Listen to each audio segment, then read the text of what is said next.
오늘 우리에게 주신 하나님의 말씀 보도록 하겠습니다. 오늘 우리에게 주신 하나님의 말씀은 사사기 12장 7절에서 15절 말씀입니다. 사사기 12장 7절에서 15절 말씀입니다.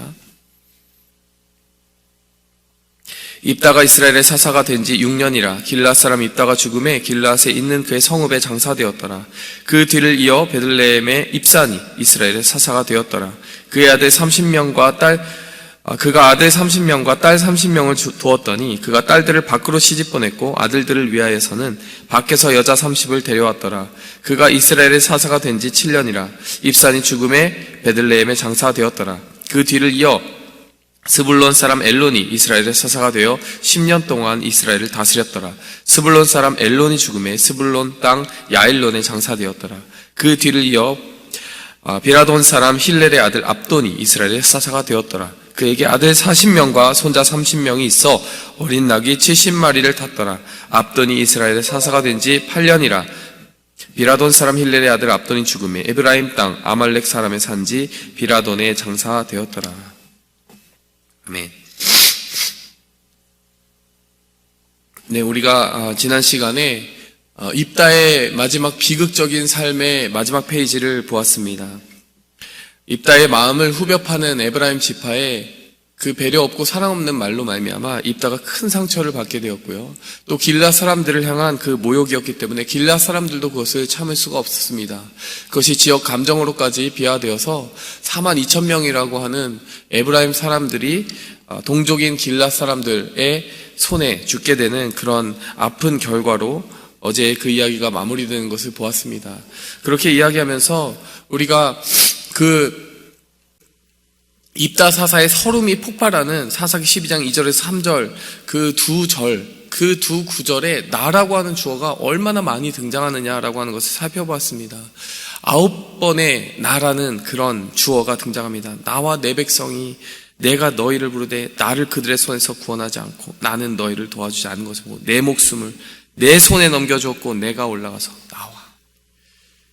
그동안 입다가 그렇게 서럽게 살아왔던 그 삶을 보상받으려고 누구를 위해 싸웠다는 것입니까? 자신과 자신의 가문을 위해 그토록 애쓰고 싸웠다는 것입니다. 그 주어가 그토록 힘있게 입다를 붙들고 있었기 때문에요. 그를 건드리는 이 에브라임 사람들의 말을 도저히 견딜 수가 없었던 것이죠.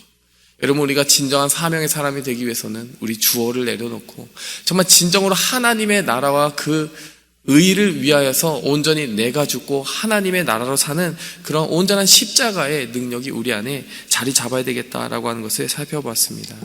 여러분, 오늘 이 본문 말씀 이어지는 7절과 15절, 7절에서 15절 말씀을 살펴보면서요, 여러분 그 사사기 이후에 더욱 드리우게 된 사사 입다 이후에 드리우게 된 그 어두운 그림자가 어떻게 진행되는지 우리는 더 자세히 살펴보면서 두 가지 교훈을 우리 마음속에 새기고 가기 원합니다. 첫 번째로요, 우리의 삶에 참된 입술의 열매를 채우기 원하시는 하나님의 마음을 새기고 가기 원합니다. 두 번째로요, 우리의 삶에 사명을 채우고 가기 원하시는 하나님의 마음을 알기 원합니다. 여러분, 이 모든 사건들이 이제 끝나면서 첫 번째로 우리가 배워야 되는 것은 7절 말씀의 마지막에 입다가 이스라엘의 사사가 된 지 6년이라 길앗 사람 입다가 죽음에 길앗에 있는 그의 성읍에 장사되었더라. 입다의 마지막이 입다의 시작과 또 그 과정, 무공, 세운 모든 전공들과 그가 구원하였던 그 모든 기록들은 참 화려하고 놀랍지만 그러나 입다의 마지막이 너무나 쓸쓸하고 힘없게 끝났다는 것을 우리는 주목해 보아야 됩니다. 사사가 된 지 6년이라 평화가 있었다라는 이야기도 없고요, 구원하였다라는 이야기도 없고요, 그냥 사사가 된 지 6년이라 하고 끝나버립니다. 내전이 일어나서 에브라임 지파 42,000명을 자기 손으로 죽여버리게 되었으니 이제 사사가 어떤 평화를 가져왔다라는 얘기를 하는 것도 어색해버리게 된 것입니다. 여러분, 그런데요, 이 7절 말씀을 보면서 저는 입다 사사의 인생을 한번 결산해보고 입다 사사와 함께 있었던 그 주변의 모든 상황들을 결산해보니 입술의 전쟁이었다라고 하는 것을 알게 되었습니다. 길앗 사람들과의 맹세가 그를 여기까지 이끌지 않았습니까? 길앗 장로들이 이렇게 흥정을 합니다. 군대 장관을 주겠다고 했다가 거절을 받으니까 이 길앗 사람들의 지파 머리에 그 위치에 너를 세워주겠다라고 맹약을 하게 됩니다. 그 맹세에 그래? 그거 마음에 든다. 맹세하게 됩니다. 그게 여기까지 왔죠. 그리고 딸을 두고 한 그 맹세, 승리하게 되면 딸을 번제로 바치겠습니다 한 맹세가 그를 여기까지 이끈 겁니다. 그 딸을 바치고 나니까 북받치는 그 서름과 아픔이 있었어요. 그리고 그것을 톡 건드린 에브라임 지파에 대해서 발끈하게 됩니다. 한마디로 말해서 그 입다가 정말 하나님 앞에 딸을 두고 한 맹세가 그의 삶에 지대한 영향을 끼치게 된 것입니다. 여러분, 그런가 하면 에브라임 지파도 어리석은 맹세를 한 것이 있습니다. 무엇이 있습니까? 너와 내 집을 반드시 불사르리라. 여러분, 입다 사사, 그렇게 하나님의 지파들을 위해서, 이스라엘을 위해서 구원의 정말 사역을 위해서 피 흘린 입다 사사에게 비수를 찌르는 말을 한 거죠. 너와 내 집을 불살리라. 방금 자기의 딸을 자기 손으로 죽이고 불살라서 번제로 드린 그 사사에게 너와 내 집을 불살리라. 이 에브라임 지파도 어리석은 맹세를 하였습니다. 여러분, 하나님의 성품과 반대된 말들이 그야말로 춤을 추는 장이 어떤 장입니까? 입다장이에요. 길앗 사람들도 말로 해결하려고 그러고, 여러분 입다도 말로 하려고 그러고, 에브라임 지파도 말로 하려고 그러고, 근데 그 말들이 좋은 말들이면 모르겠는데 그 말들이 너무나 어리석은 맹세들로 가득가득 차 있더라는 것입니다. 여러분, 이것이 정말 우리가 보기에 치명적인 진공 상태라는 것을 우리는 알아야 됩니다. 여러분, 왜 사람의 말들이 춤을 추는 것 같으세요? 사람의 말들이 이처럼 춤을 춘다는 것은 그곳에 하나님의 말씀이 없기 때문입니다. 여러분, 우리의 삶 속에 왜 종종 우리에게 실언이 나오게 됩니까? 우리의 가슴 속에 하나님의 말씀이 충만하지 않을 때 우리는 실언을 하게 되는 거예요. 나의 육체의 소욕을 따라서 함부로 맹세하게 되고, 함부로 말하게 되고, 함부로 찌르는 말을 하게 됩니다. 그 결과는 오롯이 우리와 또 우리 주변의 사람들이 감당해야 될 것입니다. 여러분, 42,000명이라고 하는 무고하지는 않지요. 어떻게 보면 어리석은 그 맹세에 같이 가담한 것이기 때문에 그 42,000명의 이스라엘 사람들 동족의 피가 흘려진 것도 결국에는 아무 말 대잔치 때문이었다는 것입니다. 이게 요새 청년들이 많이 쓰는 말입니다. 아무 말 대잔치. 아무 말이나 생각나는 대로 필터하지 않고 이게 내가 지금 무슨 말을 하는 것인지 생각도 하지 않고 아무 말이나 내뱉어놓는 것이 아무 말 대잔치입니다. 좋지 않은 잔치입니다. 결국에요, 말로 사람이 죽고 사는 그 이야기들이 입다의 이야기의 전부라고도 볼 수 있습니다. 여러분, 십볼렛, 쉿볼렛, 발음 못해서 말로 사람이 죽고 살았습니다. 말 때문에 입다의 딸이 죽고 살았습니다. 여러분, 말로 말미암아 모든 일이 그르쳐지고 말로 말미암아 사람들의 생명이 오고 갔다라는 것입니다. 여러분, 우리가 정말 주의해야 되는 것이 무엇이겠습니까? 여러분, 하나님의 주시는 입술의 열매를 채우기 위해 그 말로 우리의 삶을 정말 아름답게 빚어가기 위해 우리는 우리의 말을 고르고 아름답게 채워가야 될 줄 믿습니다. 여러분, 이것을 정리하면서 어떤 청년이 저에게 지금 사사기 본문을 우리가 저기 청년부에서도 묵상하고 있거든요. 묵상할 때마다 이제 질문을 받는데 이런 질문을 하는 걸 들었습니다. 목사님, 그러면은 모든 서원이 잘못된 것입니까? 서원이라고 하는 것, 말로 무엇인가 맹세하고 하나님께 결심하는 것, 그것이 다 잘못된 것입니까? 이렇게 질문을 해왔습니다. 그래서 제가 그렇지 않다라고 이야기했습니다. 입다의 서원이 잘못된 이유는 그가 자신의 서원을 지렛대로 사용했기 때문이다, 이렇게 설명을 해주었어요. 왜 그렇습니까? 내가 이렇게 딸을 바치겠다, 딸이라고 얘기하지는 않았지만 내가 마주친 첫 사람을 바치겠다, 이렇게 큰 것을 하나님께 드리면은 하나님이 승리를 확실히 보장해 주실 것 같았어요. 그러니까 그의 서원의 동기는 무엇이었습니까? 내가 간절히 원하는 그 무엇을 달성하기 위해서 하나님의 마음을 움직이는 일종의 지렛대였던 것이죠. 내가 어떻게 되겠다라는 결심이 아니라 하나님을 움직이는 지렛대였다는 것입니다. 여러분, 근데 진정한 서원을 한 사람이 있습니다. 사도행전 18장 1절을 보니까요, 바울은 더 여러 날 머물다가 형제들과 작별하고 배 타고 수리아로 떠날 때 브리스길라 아굴라도 함께 하더라. 바울이 일찍이 서원이 있었으므로 갱그리아에서 머리를 깎았더라. 여러분, 바울이 서원을 합니다. 바울은 어떤 서원을 했을까요? 바울도 나시린의 서원을 했다라는 거예요. 이 사도행전 18장 1절에 보면은 갱그레아에서 머리를 깎았더라고 하는 것은 일정 기간 그가 확보하고 하나님 앞에 드렸던 서원의 기간이 끝났기 때문에 나시린의 서원이 끝나는 그 기간에 맞춰서 머리를 깎았다는 것입니다. 나시린의 서원을 하는 이스라엘 사람들은 그렇게 일정 기간을 정해두었어요. 거의 예외가 있죠. 평생 동안 나시린의 서원을 하였던 사람이 누굽니까? 서원을 했다기보다는 하나님이 일방적으로 넌 나시린이야, 평생 동안. 삼손이죠. 우리가 삼손을 살펴볼 텐데, 바울 같은 경우 그리고 대부분의 이스라엘 사람들에게 주신 규정을 따라서 나시린의 서원은 일정 기간에 한정되어 있습니다. 머리를 그때까지는 자르지 않다가요, 서원 기간이 끝나면 머리를 깎는 거예요. 사도행전 18장 1절에서 바로 그 이야기가 나와 있는 것입니다.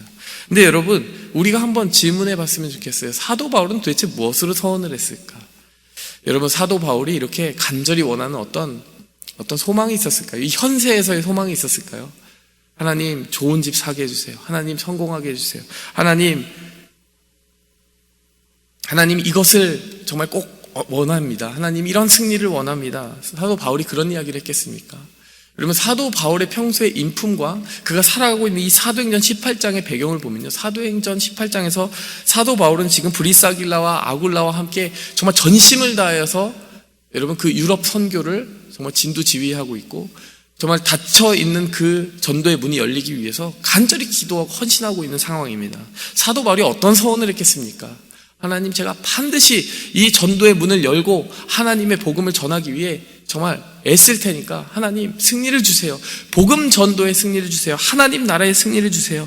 이렇게 기도하지 않았겠습니까? 그의 맹세의 내용이 무엇이었겠습니까? 하나님의 나라의 그 계획에 자신을 꽁꽁 묶어두기 위한 그런 서원 아니었겠습니까? 여러분, 입다의 서원은 자기의 간절한 소망이 이루어지기 위해 하나님을 움직이려고 하는 지렛대 삼는 그런 서원의 동기가 있었다라고 하면요, 여러분, 좋은 서원이라고 하는 것은 사도 바울과 같이 하나님의 뜻과 사명임이 분명해 보인 뜻을 위해 자기를 움직이려고 하는 서원이어야 된다는 거예요. 그렇게 쉽게 움직여지지 않는 육의 욕망으로 가득한 우리가 어떻게 하면 하나님의 말씀에 꽁꽁 싸매어져서 하나님의 뜻을 이루고 성취할 수 있을까? 그 헌신의 결단으로 가득 찬 알곡과 같은 서원이 있다는 것입니다. 다시 말해, 하나님을 기쁘시게 하는 서원은 내가 원하는 것을 얻기 위해 큰 것을 부르는 어떤 그런 행위가 아니라 내가 하나님께 원하시는 사람으로 변화되기 위해서 내 스스로를 결단하여 하나님께 드리는 헌신의 기도라고 할 수 있는 것입니다. 하나님을 움직이기 위한 기도가 아니라는 것이에요.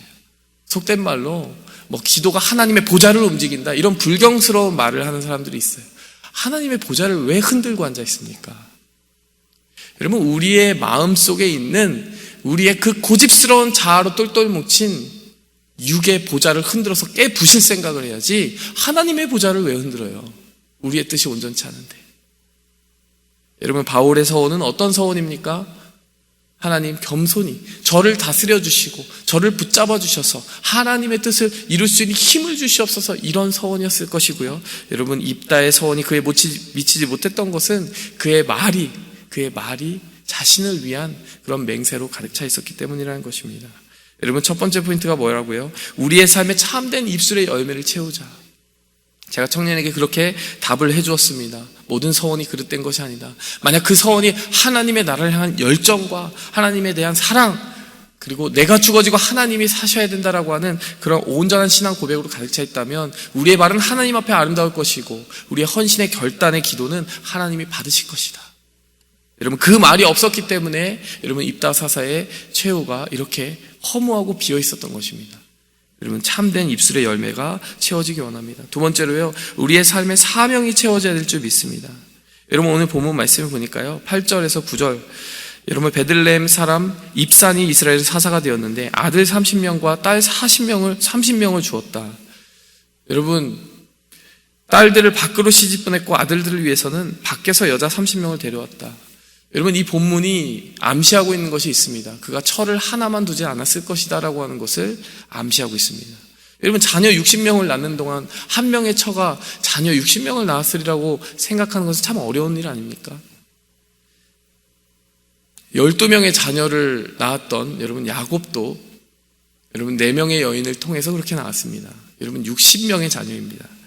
철을 하나만 두지 않았을 것이라는 그것을 짐작해 보면서 우리는 성적인 비행 내지는 그런 탈선들이 지금 일어나고 있지 않을까라고 하는 어두운 그림자를 보게 되는 것이고, 그것이 삼손의 때까지 이어지게 되어서 삼손의 그 무질서하고 방탕한 삶을 그림자로 이렇게 보여주는 것이 아니겠느냐라고 하는 것을 짐작해 볼 수 있고요. 또 한 가지, 밖으로 시집을 보내고 또 밖에서 철을 데려왔다라고 하는 이 표현도 우리가 주목해 볼 필요가 있습니다.